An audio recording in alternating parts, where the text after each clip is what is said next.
Hey guys, Jose here bringing you another video. Now welcome to a new replay commentary. So today we're watching the best Lee Sin on EU West. In terms of the world, it's like he's top 5 in the world. Again, just to make it clear how though I get those rankings, etc. There's different websites that offer world rankings. I'm sure technically this guy isn't the best EU West Lee Sin, but statistically he is. So going off what rating he is, the win rate, the KDA, when you add that stuff together, on some websites, it poops out that this guy is the best EU West Lee Sin. I'm sure some of the professional league players who are good junglers might be a bit better, but for the argument's sake, websites say that this guy is the best. It's Shadow Knight 7. Couple of things worth noting. We're doing Lee Sin today. One, because surprisingly, or unsurprisingly, I guess, he is League's most popular champion. I was actually really surprised by that. So Lee Sin has a popularity rate of like 28%. He is in 28% of League of Legends games. Second to that, by the way, is Caitlyn at like 26%. But yeah, I didn't think Lee Sin was still that popular. Maybe if you said about 3 or 4 years ago, definitely. Nowadays, I wouldn't have thought, but yeah, he is. And worth noting, and for those like, I'll start the commentary, I think something might happen at level 1, so that's why I'm not playing it right now, because I want to make sure I get this out the way first. My plans for Season 10, when it comes to me playing what roles, I think I will still play quite a bit of mid, because I enjoy playing mid. And then really, I think jungle and top are going to be joint my second role. But I've also mentioned I'm going to be doing some duo queue in Season 10, most likely with Vixie. Vixie is a solid mid laner, and when she's mid, I will probably jungle to get that good map synergy going. So we're watching this Lee Sin, because let's be honest, which champion am I most likely going to play a lot of when it comes to jungle? Lee Sin. So we played him recently and people liked that episode. They go, Huz, your Lee's actually pretty clean, and I actually think I was pretty rusty that game. So let's watch what one of the best Lee Sins does and if we can pick anything up from it. I remember, by the way, these commentaries can become useful, because I remember I never used to take W level 1 on Lee Sin. From watching one of these and doing one of these videos, that's legit where I picked it up. It was taking W level 1, if you're not doing an invade, obviously. If you're just clearing the camp at level 1, W is the best thing to take, because it gives you the best out of your passive and gives you some sustain. It gives you a shield, so you don't take as much damage. It is the best thing to take at level 1 if, let's say, you know, you can see here, by the way, Lee Sin hasn't taken an ability. I would wager he hasn't taken an ability because if an invade happens and they fight, he wouldn't want W, obviously. But now that he's going just to go farm, there's no invades happened, he now just wants to probably take W and do normal stuff. So really weird in terms of delaying. So he wards just to make sure if he knows if Kayn is coming to invade. He's going to be... So there's the W take, by the way. He's trying to make his way to blue. You know, he uses his W, which is completely fine. He's going to get a bit of a leash and makes it actually spot on 1 minute 30. So it's actually not that bad. So yeah, taking W level 1... procs the shield, now doing a bit of lifesteal, and you can see he's constantly moving, which is something that I need to get better about. I think... Okay, I do hear Lee Sin noises, but I thought I actually heard Kayn noises. That's why we heard Kayn noises! Kayn was doing wolves! Oh my god, I thought the replay was bugging out, and I was like, why do I hear Kayn? The enemy Kayn started Lee Sin's wolves! Okay, now that's random. Now, what is going to happen with that? So there's a couple options. Lee Sin could just go do his red. Get that. Or, Lee Sin, which he's going to do, there is a small chance right now that Lee Sin's going to do this and then head to the enemy blue, because he knows he's got an advantage over the Kayn right now. Because obviously Kayn's got no flash or anything. So this is going to be interesting. Bot lanes, you know, it's got a Syndra in bot lane versus an MF. So what's going to happen? He's only level 2, because Lee Sin as a champion, I think most people know, he does struggle with early clearing. Very squishy, not great AoE farming, really. So yeah, he does struggle with that. Alright, so here's the first gank of the game. Misfortune flashes the stun from Syndra, and that will probably be that. That does give away where Lee Sin is, and the fact that he's only level 2. So for me, looking to, you know, I obviously have picked up Lee Sin, but to get better at Lee Sin, I'm a bit confused because he's legit level 2. Kayn by now, you can actually see over here, you know, a bit of a cheat. He's level 3, boom, he's there, and that just showed that Kayn didn't have red buff. But the Kayn is looking to take this fight, probably because of the level difference. But yeah, to me, the Lee Sin is a bit of a weird early game, if I'm honest, because he's down on farm by half already, and he's down on a level. So this is a risk. He needs to get this, and arguably he needs to take this and then go directly to the other Scuttle Crab, I think, because that will enable him to catch up a lot on the XP. But, you know, it's weird the fact that he's so far behind in XP and farm, but he's done it to himself. Meanwhile, First Blood in top lane, a Lucian, obviously cheese pick, gets killed though by the Kayn who ganks. Gank coming in, Sleepy Trouble Bubble. Lee Sin knows where she is with the Q. Lovely play, actually. Good gank. You normally don't see that type of gank with laners walking into the mid lane, but combine that with the sleep from Zoe, that was what you'd like legit call a perfect gank. Enemy team you can clearly see as vision on the Lee Sin. Obviously, we're only seeing the vision on the map from Lee Sin's perspective, but you just saw, which I can't help, unfortunately, red team was pinging Lee Sin. Yeah, it's kind of annoying in these replays. You can't disable the perspective that you don't want pings, because I don't want to know that red team is pinging Lee Sin in a way, because that's giving away information that Lee Sin himself wouldn't know. Lee Sin doesn't know if the enemy team's pinging him. Anyway, farming's continuing. So overall, it's worked out fine for Lee Sin. The early game was a bit weird for me because it was just so slow. You know, he stayed at level 2 maybe a bit too long. Maybe he thought the ganking bot lane was going to work. But he does manage to get both Scuttle Crabs. Obviously, he gets a kill in mid lane. So, it worked out, But that's the problem, is not every game is going to work out. And I'd say that's a relatively high-risk playstyle. Now, this replay, I did pick it for a couple reasons. You guys know I like games that the player does well on the champion. I didn't expect the top lane to be as different as it is, but, we're focusing on the Lee Sin. We're looking at his mechanics, his decision-making, so it doesn't really matter. But yeah, it is a Zac top lane. I've got no idea why, and obviously the Zac currently he's in bot lane right now. So the Zac top lane is ganking bot in a failed attempt gank, and yes, he only has 4 farm. Just to remind everybody, the rating of this game is Master/Grandmaster on EUW'S. So, yes, this stuff still happens. I say it in most episodes of this series, is part of the reason that I love doing these episodes is to show you guys this stuff happens even in crazy high ratings. I remember when I was a silver player, I had this really... I don't know what the right way to say it is. Meanwhile, gank coming bot lane. Thresh does a nice flash. Doesn't use his hook. Now does. Zac, by the way, still in bot lane. Thresh going down. So, yeah, the Zac works. Jungle Kayn is now top lane, by the way. Lee Sin hits a Q. Now going to return in. Syndra trying to do a bit of damage. Lee Sin flashing. Really low health as Lee Sin. Manages to survive for now. And double kill with Lee Sin just surviving. And Lee Sin picks up the kill. Meanwhile, in top lane, Lucian kills the Kayn. Oh my god, this is crazy. So yeah, really nice. Enemy team was actually doing okay there, and then Lee Sin hit that Q on Misfortune. That basically made everything change. So yeah, bit of a fiesta, but as we were literally just saying, when I was a low rating, I had an expectation of high rating going, I must be perfect, there's no trolls, there's no bad players, every game is really close. It's not true. It's really not true. And I think, by the way, that is still shown a lot of the time, and I think why, and you can see that Syndra's challenger because of her challenger recall. I think part of the problem why the community is so, like, it's weird because, like, the community is toxic a lot of the time to high rating, but in a weird way. I think that is because YouTubers, I think, are a big problem of it. Not to BM a lot of my friends and that, a lot of them aren't the problem, but it's the fact that I'm only going to upload good games. I'm only going to upload games that I'm going legendary. I'm never going to upload a video that I'm feeding. I'm never going to upload a game that I lost. I'm never going to... That's the issue. It paints a false image of solo queue. So, again, the main reason I do these is to learn and to pick up what the Lee Sin's doing. The second reason is to show you the normality that is solo queue in high rating. It's the same. That's why I said there's no such thing as ELO hell.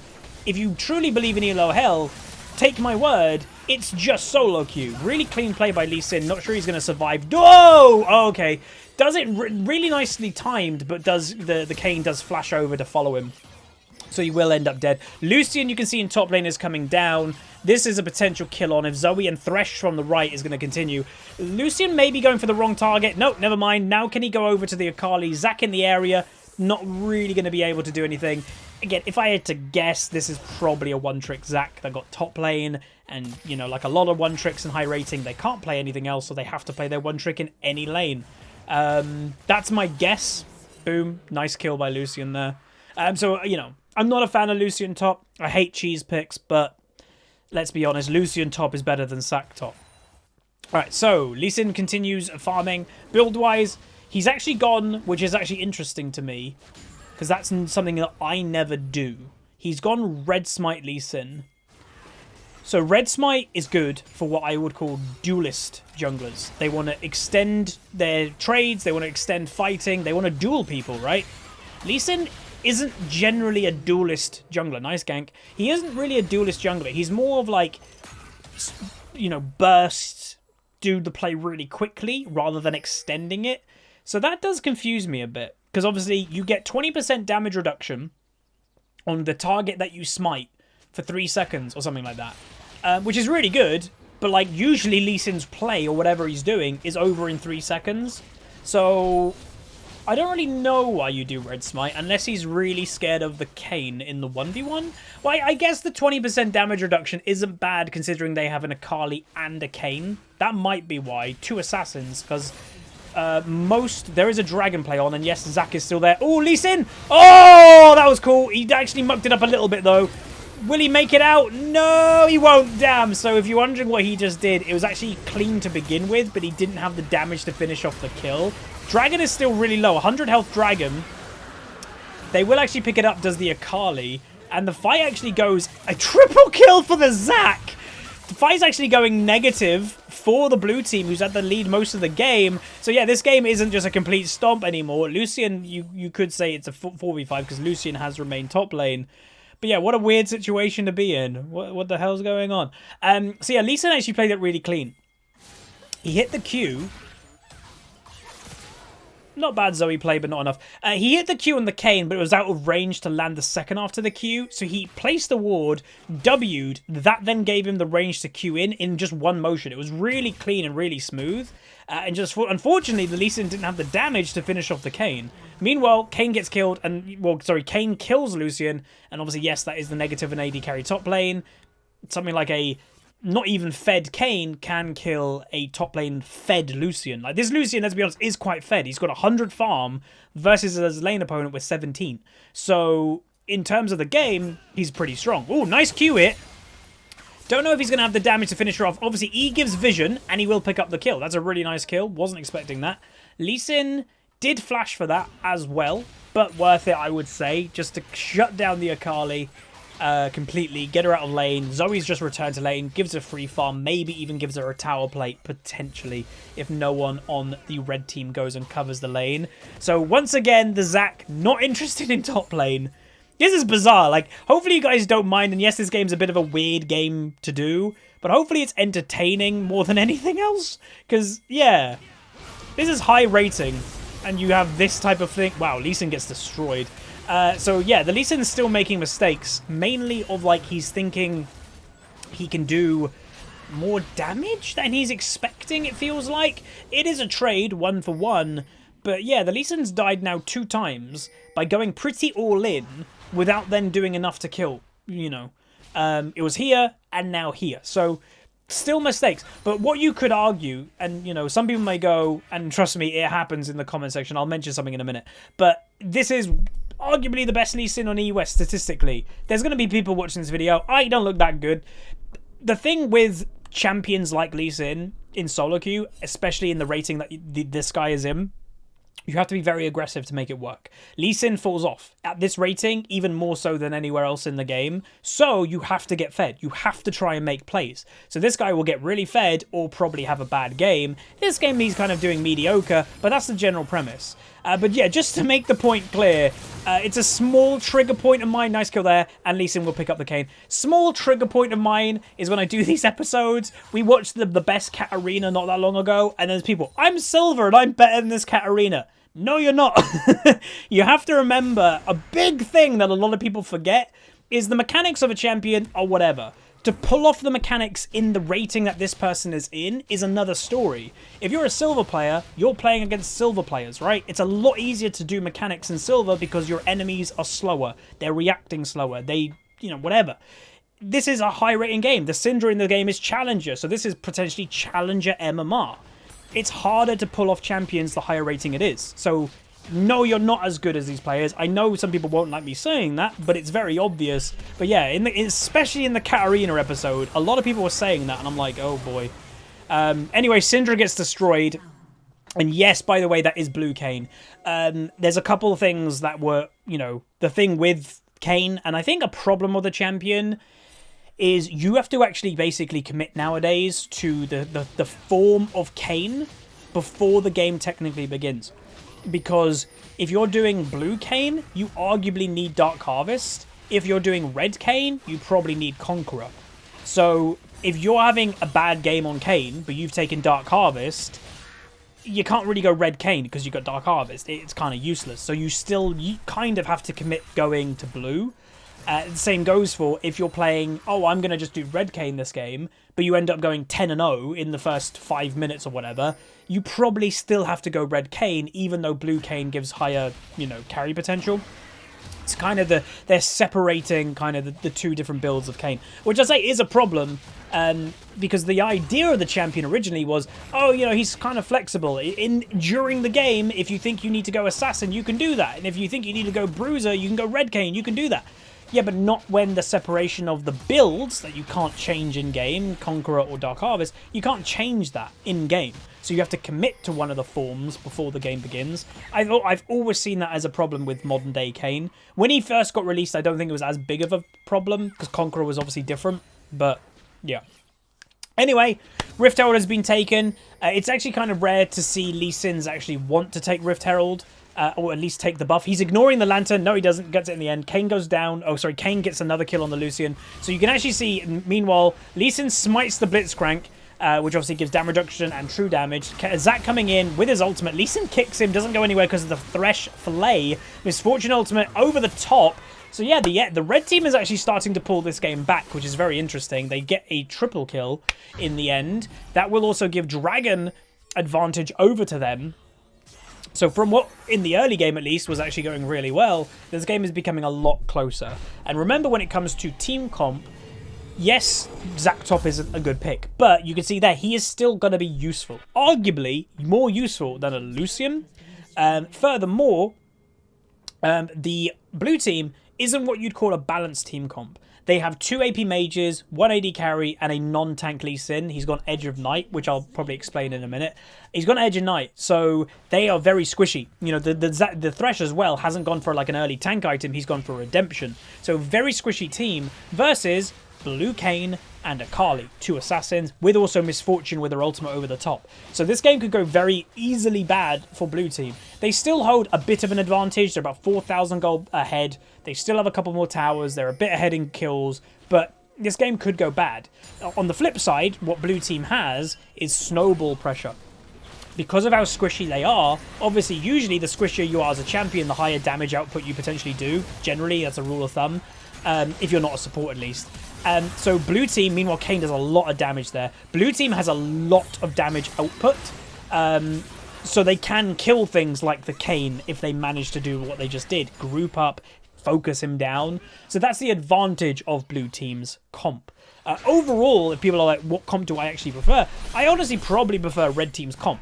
I just think the Zac may have got a bit tilted, completely gave up with top lane. Maybe he couldn't do anything in the matchup, maybe. But, you know, he was bot lane. Ooh, that was really nice. So there's your first insect kick, or Korean flash kick of the game. And yeah, really clean, actually. So again, you do that if you're completely new to League, or you're new to Lee Sin. How do you do that? That is actually when you press ultimate and then you flash after it. Literally a millisecond after you press R, where the kick is about to happen, you flash behind the target. And the way that animations work in League of Legends, it's basically a ultimate that no one can dodge, because how the timings work, you cannot dodge the ultimate. And if the flash goes behind the person in time, with the animation, you actually kick them the opposite way, basically back into the direction opposite of the flash, or wherever you're behind them. So it's a really good Lee Sin technique. It became a thing like in season 3. Nice hook by Thresh. Do they have the damage to get the Kayn? He is taking a lot of damage, but also dealing some too. Zac going aggressive. Lee Sin lands a nice hook, so there's the disadvantage of blue Kayn. Very squishy. Lee Sin's going to finish off the Zac, gets his passive. Zoe getting a kill on Blitzcrank, and they will end up picking up double kill for Zoe. They will kill up the Zac in the end.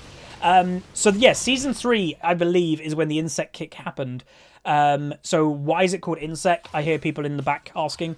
It was a player, a League of Legends player, Korean player called Insect. He did it first, or at least he made it popular. I'm sure maybe a solo queue player did it first. Oh, Akali flashes over Lee Sin Q. Will Lee Sin pick up the kill? Most likely. In the end, will she even get away? No, Lee Sin will pick up the kill. Unfortunate that the Q missed, and they will end up getting a Nahib over in the bot side.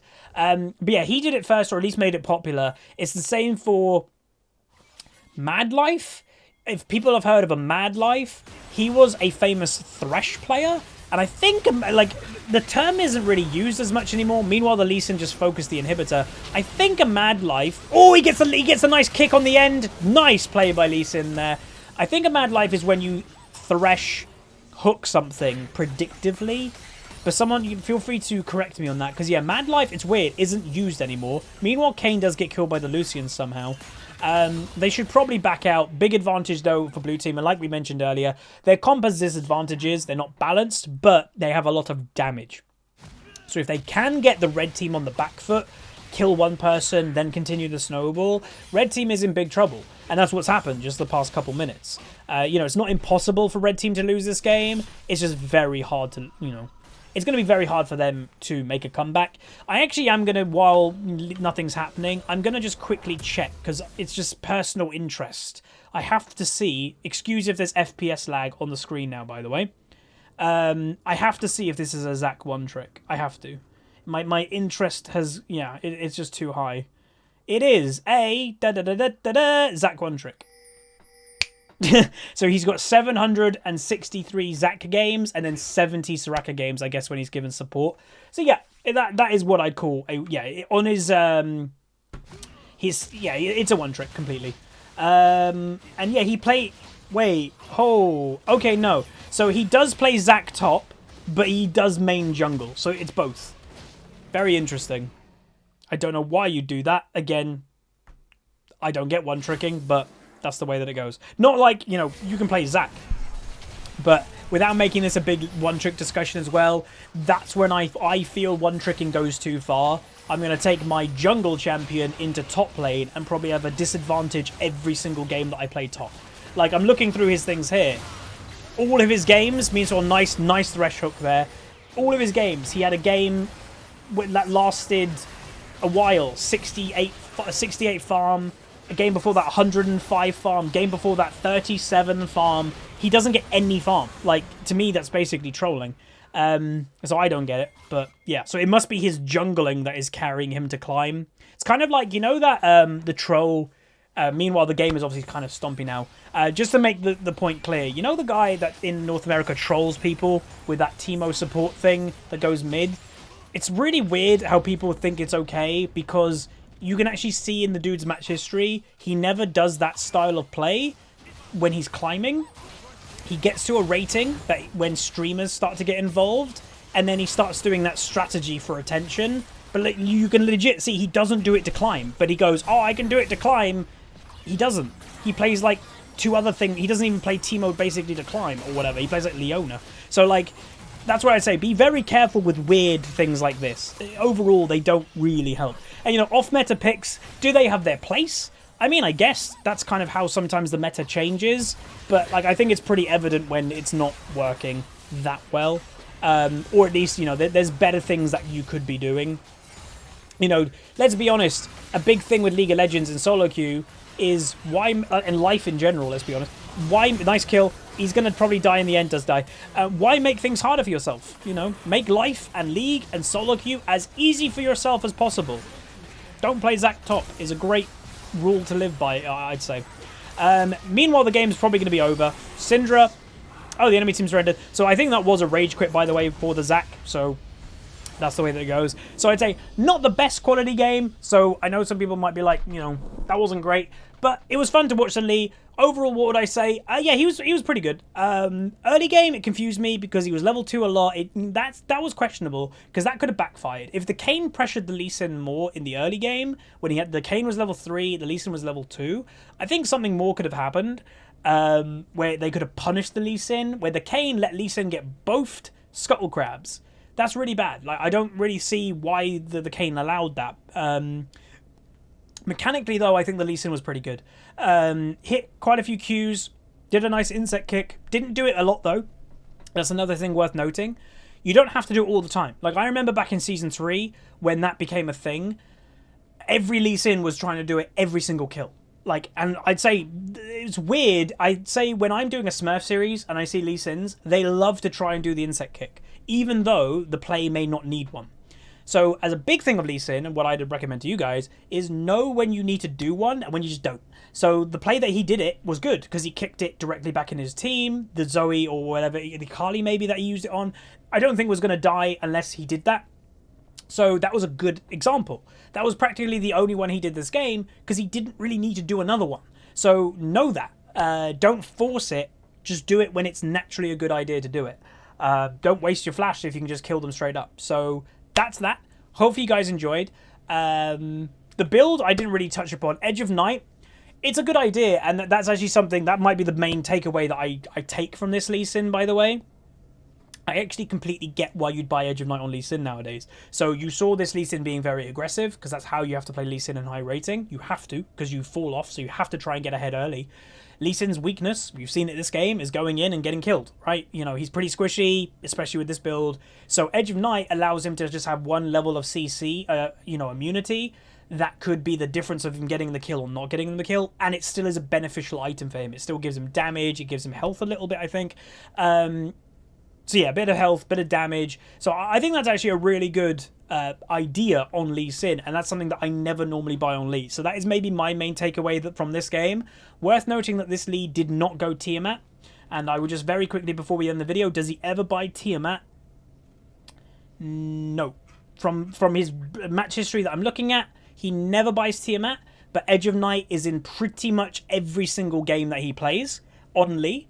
It's rare if he doesn't have it, basically. Yeah, no, he buys it every game. So there you go. That is a big takeaway. Maybe that will even be something to do with the title, is like Edge of Night Lee Sin is really good. And I think that is true. And that's something that I've learned from this episode. So hopefully you guys didn't mind the Fiesta. That is high rating EU West apparently. But it is worth showing you guys that this type of game does happen even in this rating. And we learned a thing or two about Lee Sin. If you guys did enjoy, throw a like on it, throw a subscribe, and I'll see you guys next time. See ya.